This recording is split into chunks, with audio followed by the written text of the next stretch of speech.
You're welcome to Elections 101 in 5, a program that simplifies Nigeria's electoral process and provides you with better understanding of the 2022 Electoral Act. On this show, we focus on how and not who to vote. The show is brought to you by YAGA Africa and supported by the UNDP. I'm Samson Itodo, and let's get started. What are the conditions for a runoff election? We went to the streets to hear what Nigerians have to say and hear the voices from the street. Like that, time factor, and shutdown run. Natural disaster. Natural disaster. 2, pairing of both candidates or 2 or 3 based on INEC conditions and rules. 3, death.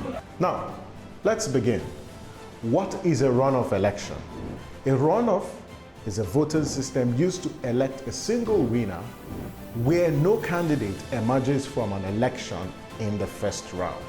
Recall in previous episode, we highlighted the 2 conditions a candidate must meet to be declared a winner of a presidential election based on provisions of the 1999 Constitution as amended and the 2022 Electoral Act. For the presidential elections, for instance, not all 18 registered political parties sponsoring candidates will participate in a runoff election. Only 2 candidates will be on the ballot for a runoff election. So, in case of a second round, which is, a runoff, who will make it to the ballot? The first will be the candidate who secured the highest number of votes. That will be the first candidate on the ballot. And now the second candidate.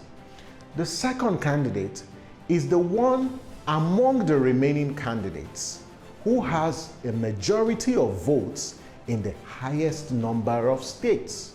Assuming none of these 15 candidates meets the criteria of 1, the highest number of votes and the 25% of vote cast in 24 out of 36 states, INEC will conduct a runoff within 21 days from the day of the declaration of results.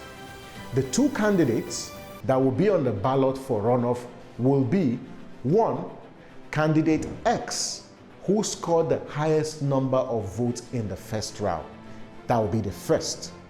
The second candidate, INEC will now check the other 14 candidates for the one who has majority of votes in the highest number of states. Now, where there is more than 1 candidate with majority of votes in the highest number of states, so if there is a tie, INEC will pick the candidate with the highest number of votes as the second candidate. So, it appears that we might see a situation where somebody or a candidate who came second, in the first round may not make it to the runoff election because the criteria for the second candidate is the candidate who has majority of votes in the highest number of states.